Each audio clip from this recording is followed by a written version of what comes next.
she came back in with a C19 test. And she's like, okay, we're gonna go ahead and do your test now. And I was like, no, we're not.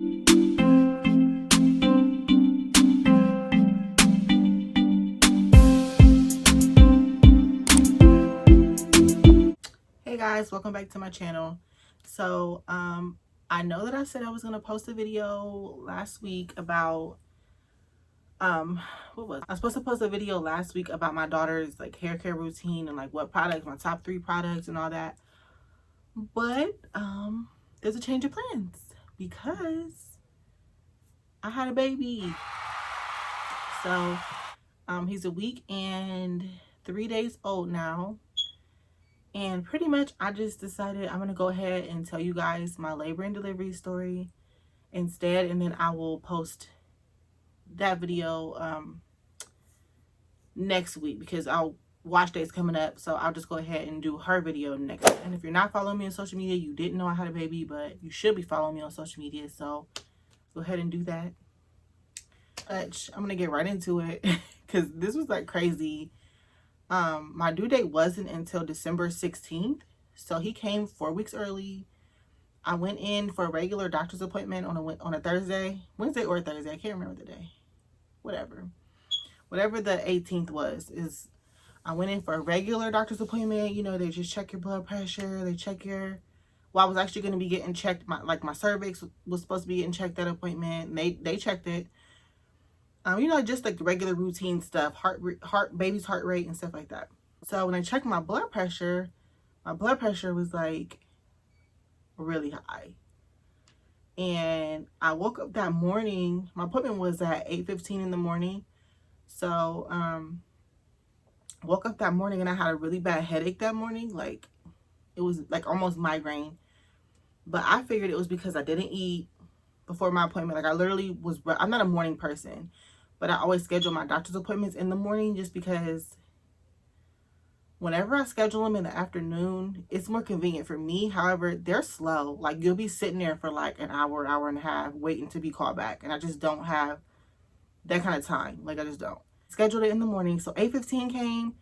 I was at my appointment on time. I didn't eat anything. But what I did do was I drank a bottle of water before I left the house because I figured my headache came from, you know, just like probably maybe being dehydrated or something like that.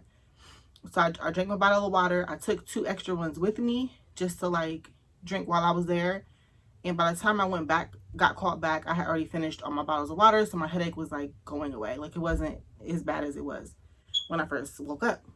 So I didn't think anything of it. Check my blood pressure. They're like, your blood pressure is like it was like 160 over 10 something. Like it was very, very high, like ridiculously high. So I'm like, what? Like it was very high. So they're like, we're gonna go ahead and send you over to labor and delivery and have them like monitor your blood pressure, because if it does not come down, we're gonna have to like induce your labor. And I'm like, induce my labor? Like, ma'am, I have 4 weeks left. You're not about to induce nobody's labor. Like this baby is not ready to come. The lungs are not even fully developed until next week. Okay, at least give me a week to get my baby's like lungs together. So long story short, they told me to go straight over to labor and delivery, but I'm hard-headed, and because it's a weird time with C19, I don't want to say the word, whatever.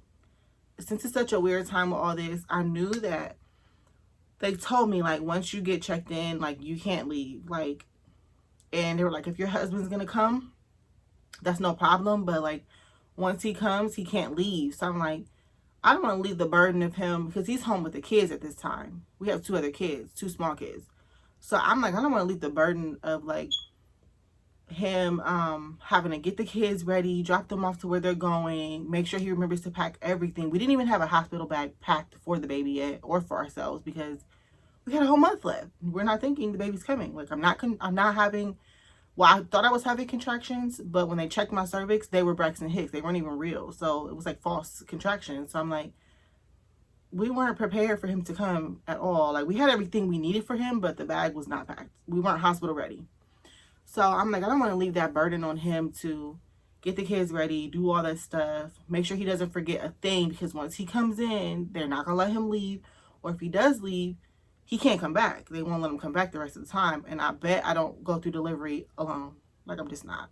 The whole birth plan got like screwed because the baby's godparents had bought a birthing tub, and I was going to have him at home. I planned to have him at home. I have a nice little water birth in my living room, nice and calm, with me and my husband and my mom and my mother-in-law, who's RN. Actually, I think she finished with her master's now, so she's able to do everything that doctors can do. So I'm like, we're gonna do this at home. Like, I'm gonna be comfortable and we're gonna do this at home. That was the plan. No. So when we get to the hospital, I go home, I help him pack the kids up, like, we get everything we need for the baby, and we go to the hospital. So when we get in there, obviously they take like blood, urine, all that good stuff. They hook me up to the they put like an IV thing in my hand just in case they need to like hook me up to anything. They just go ahead and just run it at that time. So they check my blood pressure. It's still very high, it's still in the 160s over the 1 or whatever's, and they're like, ma'am, like, no. So, and it's fine up until this point. Like, it's not a big deal, like, everything's cool, until the nurse had left out of the room, and she came back in with a C19 test.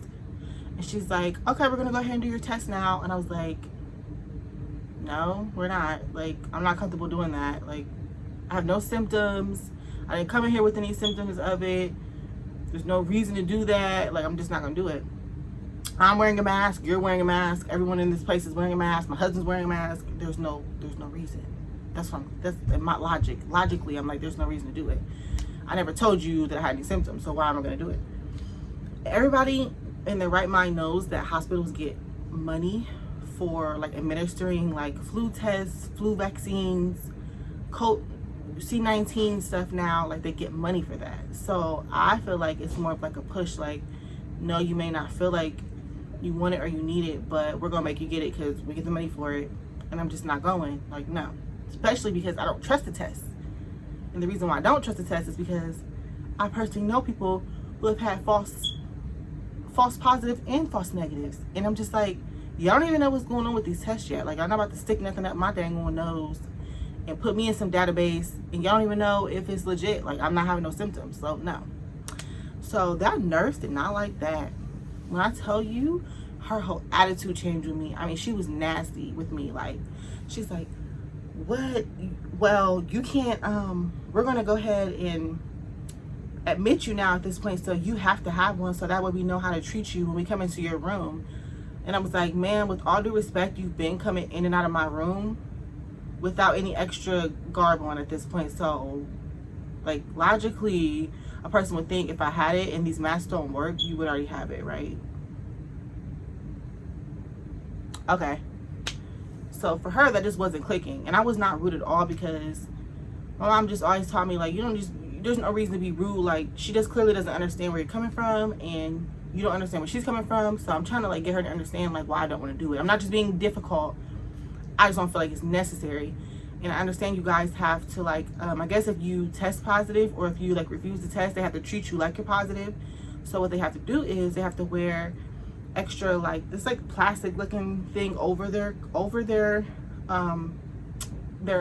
their little nurse outfit or whatever.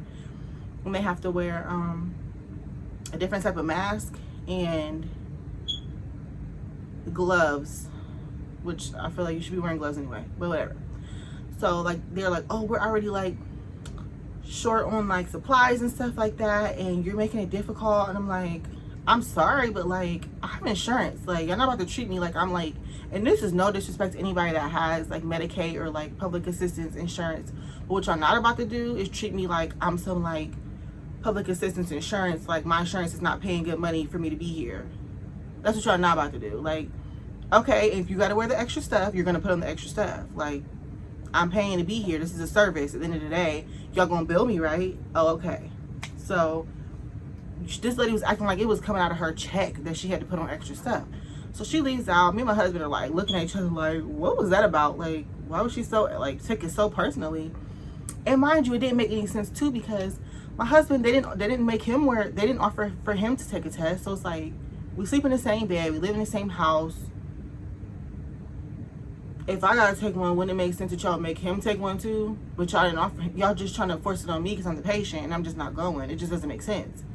So, long story short, she comes back with another nurse, and they're like both trying to convince me to do it. They're like, you have to do it. And I'm like, no, I don't have to. I don't have to do it. Like, I don't have to do it. And I want you guys to know, if you're not comfortable with something in the hospital, you don't have to do anything. They're gonna make it seem like you have to, but you don't have to. So the lady tried to like threaten me by saying like, well, if you don't get it, you can't get an epidural because that's an elective procedure and the anesthesiologist can decline to do it. And I'm like, I don't care. Like, in my head, I'm like so what? But with her, I'm like, that's fine. You know, that's fine. Like, if I can't get an epidural, I can't get an epidural. I was planning to have him at home. There's no epidurals at home, so that doesn't really like phase me. That didn't matter. Like, I was like, okay, that's fine. Like, okay, cool.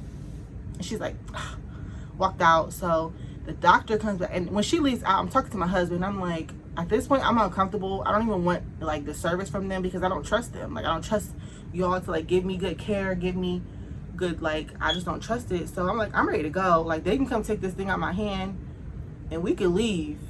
And so the doctor comes in and I tell her, I get fully dressed and I put my coat on and everything. And so the doctor comes in and she's like, excuse me, she's like apologizing for those nurses. She's like, I'm so sorry, that's so rude of them, that's unprofessional, and you don't have to do anything you don't want to do. You have the right to refuse it, and we shouldn't treat you any differently or give you any different care because you don't agree with it, and blah blah blah. Like, we'll just have to wear the extra stuff. And I'm like, ma'am, I'm ready to go home.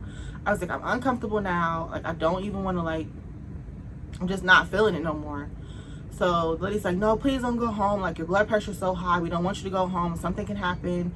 We want to get the baby. We want to induce your labor so we can have baby on the outside. It's safer for you and baby. And I've had preeclampsia previously. Like, I had preeclampsia with my first child, my son, my oldest son. And I know how dangerous it is, but at the same time, you're not the only hospital. So I'm thinking, like, if it came down to it, I would go somewhere else and have the baby, because I'm just so uncomfortable now. Like, this nurse really just like turned up on me because I didn't want to do the C19 test. So the doctor's like, you don't have to. So they give me a room clean, like a labor and delivery room together.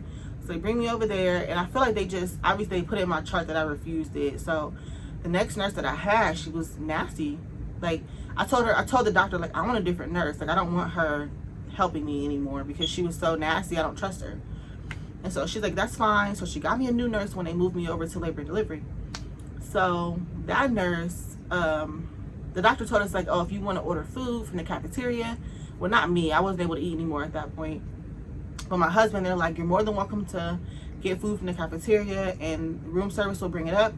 Or if you want to order food, like, from outside, you can't leave the room because she's not getting the test.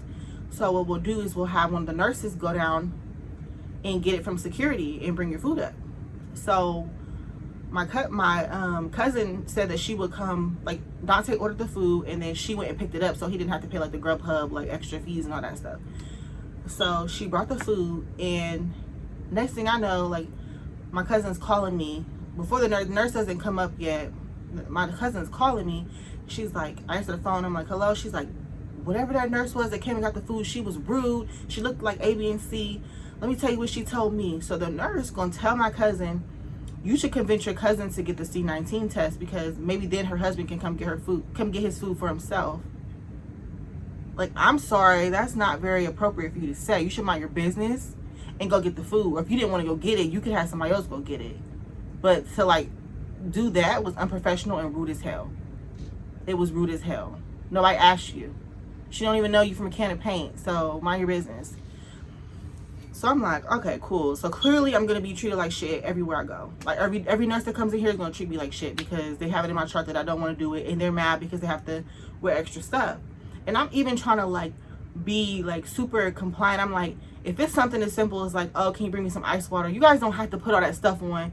Just slide it through the door. My husband will grab it, just so y'all don't have to do that every single day. If it's something like that, like, that I need something small, like, I don't want you guys to have to keep doing it since it's such an inconvenience to you guys. Don't, you know what I mean? Like, don't worry about it. If it's something as simple as bringing me something, or bring me a blanket or whatever, just put it by the door. My husband will grab it. you don't have to do all that. But if you know, if you got to come check my vitals, then obviously you're gonna come in. So my labor's progressing. They gave me Cervido. I don't know if you guys ever heard of Cervido, but it's like it's kind of like a little tampon of like, sorry, but this like the best way to describe it, of like crushed up medicine inside of it, and it has a string on it, and they like stick it up right next to your cervix, and it makes you dilate. So that's what they did, and they gave me magnesium to bring my blood pressure down. So I want to say like you're supposed to leave the Cervido in for 12 hours, but I want to say like 5 hours in, I'm like contracting so bad. Like I'm literally like feeling so much pressure that I'm like, there's no way that I'm not like halfway done right now. So this is my third baby. Like I know when that pressure starts to, contractions are different, but when it comes with the pressure, you know that the inner workings are working, okay?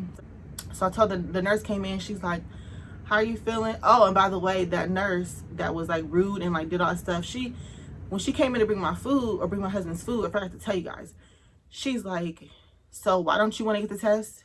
And I was like, I'm just not comfortable doing it. Like, and she's like, well, why? Literally, she's like, well, why?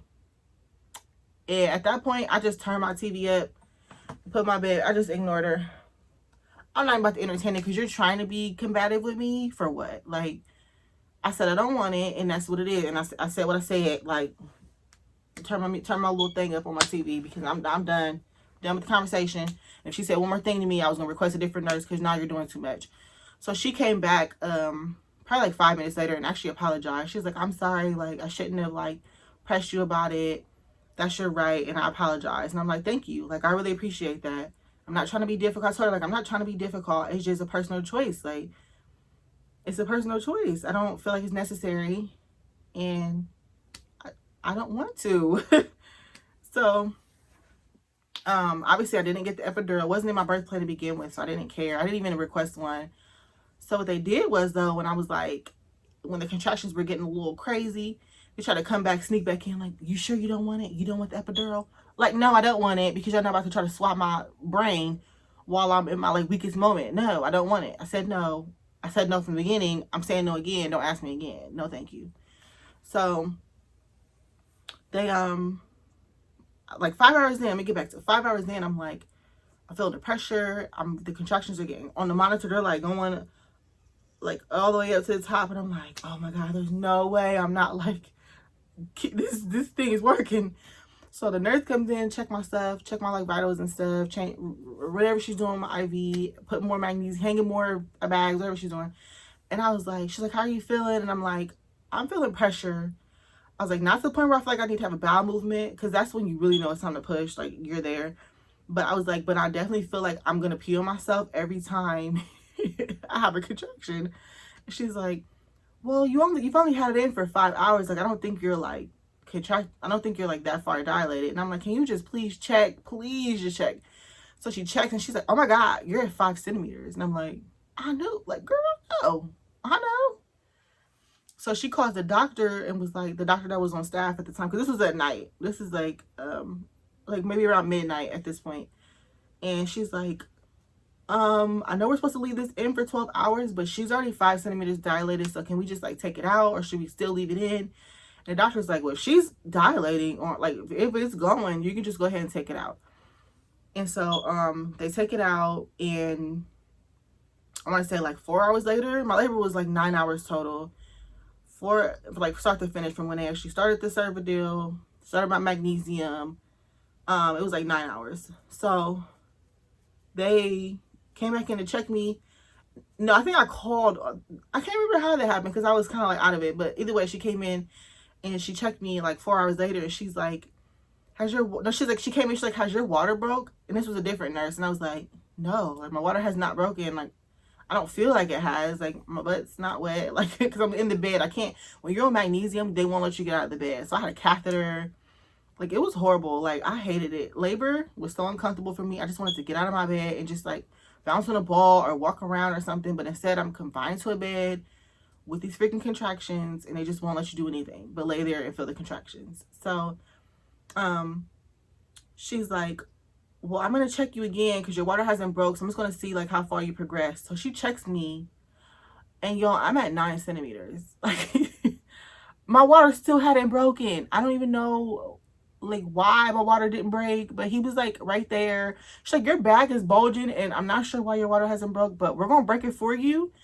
And at that point, it's going to be time to push. So you ready? We're going to get set up to like break your water and get this bed broke down, get your legs put up because it's time to push. And I'm like, okay, like, let's do it. So they, and my husband was very specific with them, like, about wanting to be the first person to lay hands on his child. Like, he didn't just want random people.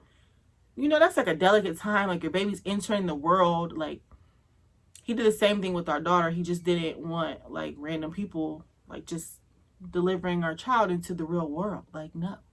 That's a sensitive, like, time. So they were like, okay, like, if there's no complications, we don't see why not. So it was like, they were like cool with it. Stirrups, whatever they're called, stirrups. And they break my water. And I feel like a gush. You know, when your water breaks, you feel it. It's almost like a pop gush. And my water's never broken on its own. Like my first son, they had to break it for me because they induced my labor. And my labor was 30 hours with him. Well, my daughter, they had to break my labor or break my water because they induced my labor again. And I actually elected to get induced with her because she was so big that if I had went 2 more weeks, I was like, I'm not pushing this baby out.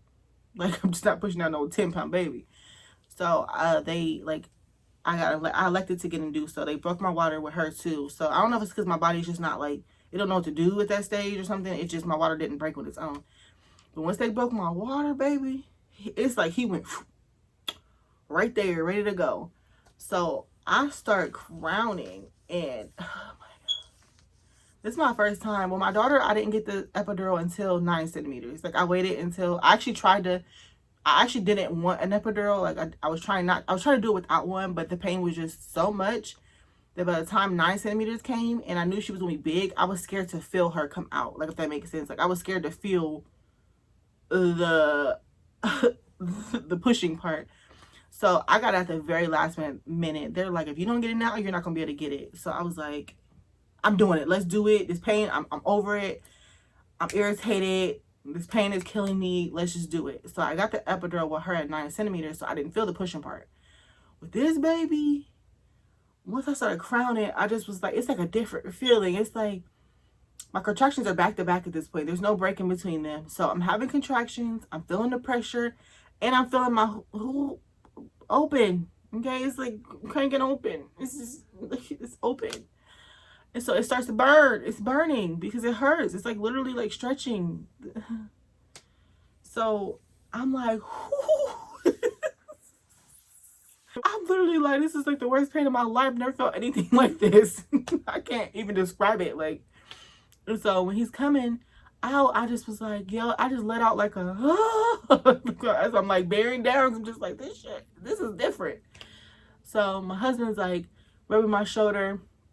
They're like, Dad, you might want to get over here and get like clean, get ready to go, because it only took me 5 pushes to get him out. So they're like, you might want to get ready. So he's hurrying up, and as he's putting his gloves on, I push again. I give a good push, and the baby's shoulders pop out. Like, whoop. So they're like, get over here, Dad. So he gets over there in time, and he it's like the last push wasn't really even a push. It was like he pulled him as I was pushing. So it's kind of like he helped me get him out. Like, we worked together. It was teamwork on that one. Okay. He came out and he started crying, and I was like, whoo, relieved. Like, okay, he's crying. He's here. He's safe. He's safely here. My blood pressure is not like gonna hurt him or me. Like, we're good to go. And so I just was like, super. He had a head full of hair, beautiful. Like, he's so beautiful. He's so pretty. He's just perfect. And yeah, like, that's my labor and delivery story. Like, we're home now. If you guys want to know my postpartum care at the hospital was absolute trash. When I tell you, there were tears, and I'm not a crier. If y'all know me, y'all know I'm not a crier. I was crying. I felt so defeated. Like, the way they treated me and the care I got, they tried to kill me. I'm gonna be real with y'all. And if y'all are interested in that story, like this video, please. And I will definitely give you that story. It's kind of like emotion, like it. I hope I don't cry, because it was that bad. It was the worst. Like, after, what's it called, postpartum care I've received in like ever. Like it was the worst time ever. It was the worst time. They really tried to kill me. I mean, they were giving me medicine they knew it was gonna hurt me. They were, if you're interested in that, like I said, like this video, and I will definitely make sure that that's not the next video, the video after that. But that's it for my labor and delivery story. Go ahead and like this video, subscribe, and I will see you guys next time.